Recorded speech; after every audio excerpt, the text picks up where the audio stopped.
Situada no centro histórico de Salvador, na Praça Anchieta, a Igreja e Convento de São Francisco abrigam um rico acervo em estrutura e peças e, sem dúvida, é a mais bela e imponente da Bahia.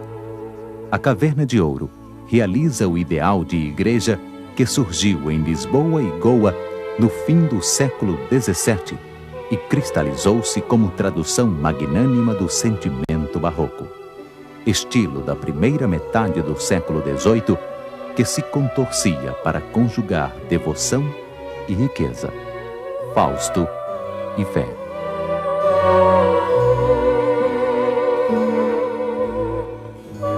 A Ordem Franciscana na Bahia foi instalada em 1587. A princípio, os franciscanos estabeleceram-se em casas doadas por Dom Antônio Barreiros, terceiro bispo do Brasil, que também foi responsável pela edificação de uma pequena capela dedicada a São Francisco. Em 1591, iniciou-se a construção de um pequeno convento, que, ao passar dos anos, revelou insuficiente para abrigar o grande número de religiosos que não paravam de chegar à Bahia. Em 1686, erigiu-se em plano grandioso o convento atual, sendo lançada a primeira pedra pelo governador de então, Dom Antônio Teles de Menezes, Marquês das Minas.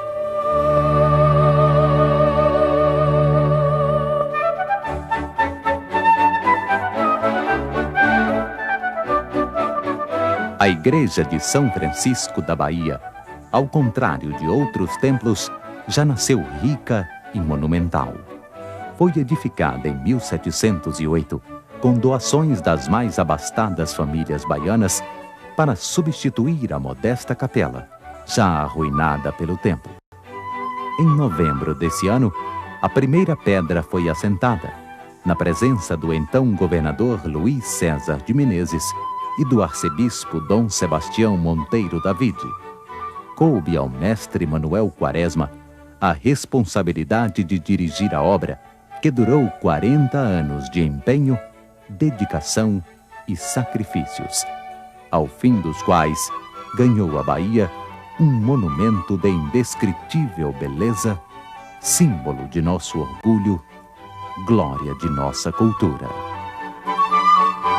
A consagração da Igreja, sentimento que o cristianismo exalta como reconhecimento divino, ocorreu em 1713, quando as obras estavam voltadas para a elevação dos púlpitos.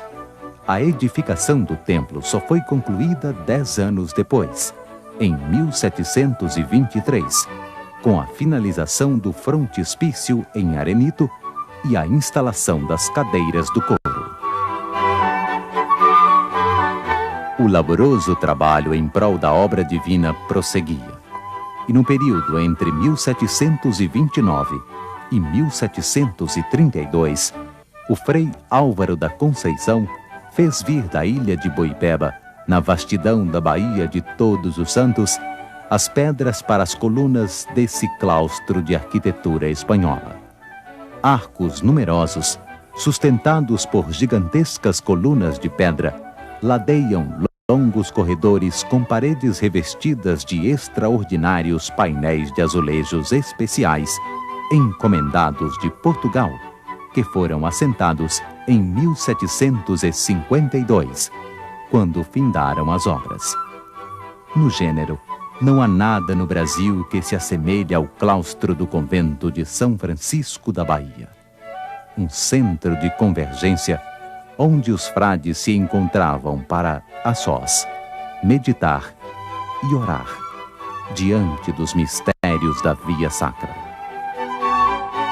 O claustro do convento de São Francisco já foi chamado Sermão dos Azulejos, ou mais apropriadamente, Teatro dos Azulejos, pois que ali está dramatizada a comédia da vida humana, onde cada qual representa o seu papel, tendo o mundo como teatro.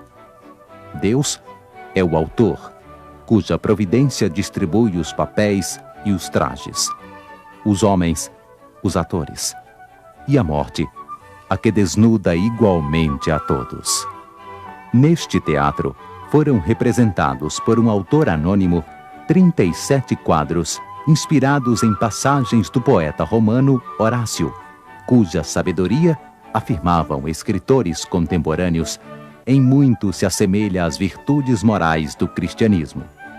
Obra de inestimável valor, que inspira a reflexão e ensina duas palavras que servem como chave de leitura para todo o teatro moral que se desenrola no claustro: sabedoria e virtude. Pois que o princípio de toda sabedoria é o temor a Deus. E as virtudes morais, pela qual se expressa a sabedoria, só podem ser praticadas com a ajuda da graça divina. A biblioteca tem decoração que merece especial apreciação. No seu centro, destaca-se o altar, cujo patrono é São Boaventura, considerado o doutor da Igreja e luzeiro da Ordem Franciscana.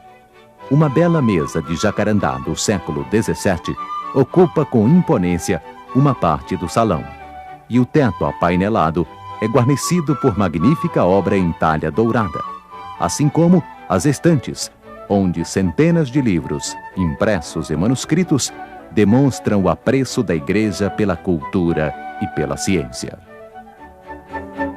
A decoração dos espaços internos começa então a dar vida à riqueza interior existente hoje na Igreja e no convento de São Francisco.